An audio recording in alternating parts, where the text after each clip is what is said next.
It's been our experience working with entrepreneurs and businesses and thought leader in today's world that one of the questions that are top of mind for leaders right now is what does it mean back to business? We hear now that kind of companies are ready to get back to business or back to office. And I think they're kind of two separate cases, very different, um, but quite similar in a way. So one case we deal with, and we see this quite often actually, is a case where employees been at home, worked from home and remotely for the last maybe 18 months. And that was kind of a good thing for the company because so many companies, even Swedish companies, has declared, huge profits last year, like in 2019 and even 2020. Why? Because the moment you don't need that much, office space, you kind of you that cost with the office space. If you rented a space before and now your contract has expired, right? You don't want to renew because you don't really know what happens, right? So many companies they didn't renew their renting space contracts, which meant that those money got directly into the bottom line, right? So that's why it was profitable, right? It was actually not as bad as we expected.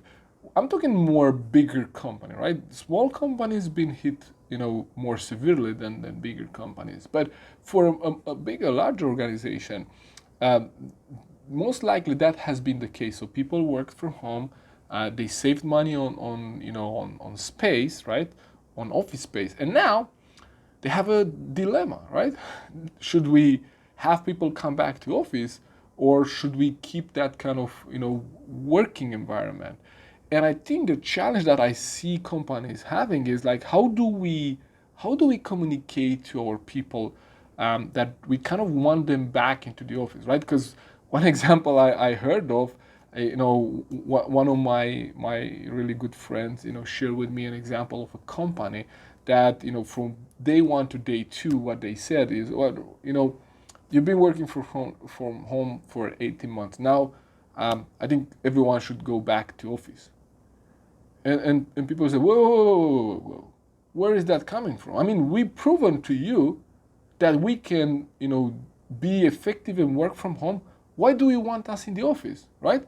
And people kind of revolted, right? Say, well, we don't want to come back in the office. Why would someone want to commute to an office space if they can do their work from home, right? And sometimes even better, right? Because in another video I shared that depending on our personality styles and our ideal work environment, some people might even might be a C type personality, or the people that are really good with numbers, they are compliant, they like accuracy of their work, and they create really quality work, high quality work.